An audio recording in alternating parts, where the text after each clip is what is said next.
Sir ಈಗ ಬದಲಾವಣೆ ಆಗಬೇಕು ಅನ್ನುವಂಥ ವಿಚಾರ ಮೇಜರ್ ಆಗಿ ಪ್ರಸ್ತಾಪ ಆಗ್ತಾ ಇದೆ. ಈಗ ಅದನ್ನು ಮಾಡೋರು ಗೊತ್ತಿದೆ, ಕಾಂಗ್ರೆಸ್ಸು ಹೈಕಮಾಂಡೇ ಮಾಡಬೇಕಲ್ಲ. ಸಿದ್ದರಾಮಯ್ಯನವರು ಡಿ ಕೆ ಅವರು ಭಾಳ ಚೆನ್ನಾಗವ್ರೆ. ಸೊ ಒಂದು ಅವರಿಬ್ಬರಲ್ಲಿ ಒಂದು ಅಂಡರ್ಸ್ಟ್ಯಾಂಡಿಂಗ್ ಇದೆ. ಅವರಿಬ್ಬರಿಗೂ ಈ ರಾಜ್ಯದ ಕಾರ್ಯಕ್ರಮಗಳು ಮತ್ತು ಜನ ಪಕ್ಷಕ್ಕೆ ಹೆಚ್ಚು ಸೀಟ್ ಕೊಟ್ಟಿರ್ತಕ್ಕಂಥದ್ದು ಅರ್ಥ ಮಾಡ್ಕೊಂಡು ಉತ್ತಮವಾದಂಥ 1 ವರ್ಷ ಕೆಲಸ ಮಾಡಿಸಿದ್ದಾರೆ. ನಮ್ಮನ್ನೆಲ್ಲ ಉಪಯೋಗಿಸ್ಕೊಂಡು ಇಡೀ ಮಂತ್ರಿಮಂಡಲದಲ್ಲಿ ಅವರಿಬ್ಬರೂ ಅನ್ಯೋನ್ಯವಾಗಿರೋದ್ರಿಂದ ಯಾವುದೇ ಥರದ ಸಣ್ಣ ಪ್ರಾಬ್ಲಮ್ ಇಲ್ದಂಗೆ ಸರ್ಕಾರ ರನ್ ಆಗ್ತಾ ಇದೆ.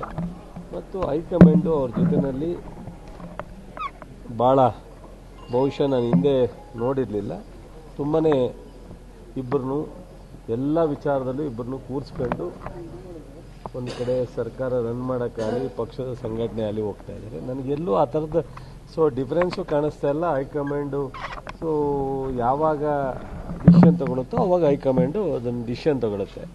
ಇದು ಎಲ್ಲಿ ಏನು ನಡೀತಾ ಇದೆ ಅನ್ನೋದ್ರ ಬಗ್ಗೆ ನನಗೇನು ಗೊತ್ತಾಗ್ತಾ ಇಲ್ಲ. ಅದರಿಂದ ಇದ್ರ ಬಗ್ಗೆ ಹೆಚ್ಚು ನಾವ್ಯಾರು ಕಿವಿನೂ ಕೊಡ್ತಾ ಇಲ್ಲ, ಬಾಯೂ ಆಗ್ತಾ ಇಲ್ಲ.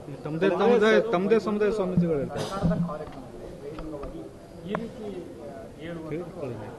ಎಲ್ಲಿ ಆಯಿತು, ಸ್ವಾಮೀಜಿಗಳು ಏನೋ ಅವ್ರ ಪ್ರೀತಿಗೋ ವಿಶ್ವಾಸಕ್ಕೋ ಅವ್ರ ಅಭಿಪ್ರಾಯನ ವ್ಯಕ್ತಪಡಿಸಿದ್ದಾರೆ.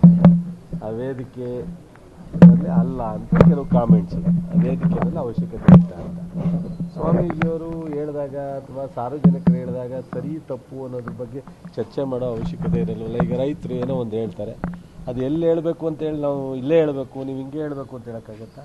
ಸಂಘಟನೆಯವರು ಕೆಲವರು ಮಾತನಾಡ್ತಾರೆ, ನಾವು ಇದೇ ಥರ ಮಾತಾಡಿ ಅಂತ ಹೇಳೋಕ್ಕಾಗತ್ತಾ? ಡೆಮಾಕ್ರಸಿನಲ್ಲಿ ಇದಾಗುತ್ತೆ. ಈಗ ನನಗೆ ರಿಸ್ಟ್ರಿಕ್ಷನ್ ಇರ್ಬೋದು. ಸೊ ಈಗ ನೀವು ಹಿಂಗೆ ಕೇಳ್ತೀರಾ, ನಿಮಗೆ ರಿಸ್ಟ್ರಿಕ್ಷನ್ ಹೇಳೋಕ್ಕಾಗತ್ತಾ? ನನ್ನನ್ನು ಬೇಕಾದ್ರೆ ನೀವು ಕ್ವಶನ್ ಮಾಡ್ತೀರಾ, ಏನ್ರಿ ಹಿಂಗೆ ಮಾತಾಡಿದ್ರಿ ಅಂತ. ನೀವು ಕೇಳೋದು ಕ್ವಶನ್ಗೆಲ್ಲ ನಾನು ರಿಸ್ಟ್ರಿಕ್ಷನ್ ಮಾಡೋಕ್ಕಾಗುತ್ತೆ? ಹಿಂಗಿರುತ್ತೆ ಕೆಲವೊಮ್ಮೆ. ಸ್ವಾಮೀಜಿಯವರು ಆ ವೇದಿಕೆಯಲ್ಲಿ ಹೇಳಿದ್ದಾರೆ, ಅಷ್ಟೇ ಅವರ ಅಭಿಪ್ರಾಯ. ಸೊ ಪಾರ್ಟಿ ನನಗೆ ಸ್ಪಷ್ಟವಾಗಿ ನಿಮಗೆ ಗೊತ್ತಿದೆ, ಬಿಫೋರ್ ಎಲೆಕ್ಷನ್ನು ಸಿದ್ದರಾಮಯ್ಯನವರು ಡಿ ಕೆ ಅವರು ಎಷ್ಟೆಲ್ಲ ಕಿತ್ತಾಡ್ತಾರೆ ಅಂತೇಳಿ ಬಿ ಜೆ ಪಿಯರಾಗಲಿ ಮೀಡಿಯಾ ಆಗಲಿ ಹೊಡೆದ್ರು. ಎಲ್ಲರ ಒಂದು ಕಡೆ ಸಣ್ಣ ಇನ್ಸ್ಟೆಂಟ್ ನೋಡಲಿಕ್ಕಾಗಲಿಲ್ಲ ನಾವು. ಆದಮೇಲೆ ಮುಖ್ಯಮಂತ್ರಿ ಸಹ ತೀರ್ಮಾನನ ಎಷ್ಟು ಒಂದೇ ಸಾರಿ 20, 27 2 ಬಾರಿ ಕ್ಯಾಬಿನೆಟ್ನ ಕ್ಲಿಯರಾಗಿ ಮಾಡಿದ್ರು. ಸೊ 5 ಗ್ಯಾರಂಟಿ ರಚನೆ ಮಾಡಿದ್ರು. ಇವತ್ತು ಡೆವಲಪ್ಮೆಂಟ್ ಆಗ್ತಿದೆ. ಪಾರ್ಲಿಮೆಂಟ್ ಸೀಟ್ ಕೂಡ ಎಲ್ಲೂ ಕಿತ್ತಾಡಿಲ್ಲ.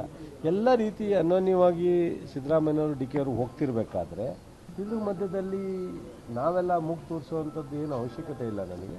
ಅಥವಾ ಅವ್ರು ಕೆಲವರು ಹೇಳಿರೋದು ನನ್ನ ಕೊಲೀಗ್ಸೆ ಅವ್ರ ಬಗ್ಗೆ ನಾನು ಕೇಳೋ ನನಗೇನು ಅದು ಸರಿ ಅನ್ನಿಸ್ತಾ ಇಲ್ಲ. ಯಾಕಂದ್ರೆ ಸಿಎಂ ಸೀಟ್ ಖಾಲಿ ಇಲ್ಲ, ಹೌದು ಡಿಸಿಎಂ ಸೀಟ್ ಖಾಲಿ ಇದೆ, ಹೆಚ್ಚುವರಿ ಡಿಸಿಎಂ ಮಾಡಿ, ಜಾತಿವಾರು ಡಿಸಿಎಂ ಮಾಡಿ ಕೇಳ್ತಾರೆ ಇದಾರಲ್ಲ ನಿರಂತರವಾಗಿ. ಸೊ ಅದು ನನ್ನ ಅನಿಸಿಕೆ. ಅದಕ್ಕೆಲ್ಲ ಒಂದು ಸಿದ್ದರಾಮಯ್ಯನವರು ಡಿ ಕೆ ಅವರೇ ಇದನ್ನು ಸಾರ್ಟ್ ಔಟ್ ಮಾಡಬೇಕು ಅಂತ ನನಗನ್ನಿಸುತ್ತೆ. ಹೈಕಮಾಂಡು ಎಷ್ಟು ಜವಾಬ್ದಾರಿ ತಗೋಬೇಕು ಅದನ್ನು ರಾಜ್ಯದಲ್ಲಿ ಸಿದ್ದರಾಮಯ್ಯನವರು ಡಿ ಕೆ ಶಿವಕುಮಾರ್ ಸಹ ಅಷ್ಟೇ ನೆಮ್ಮದಿ ಜವಾಬ್ದಾರಿಯನ್ನು ನಮ್ಮ ಹೈಕಮಾಂಡು ಅವ್ರಿಗೆ ಕೊಟ್ಟಿದೆ.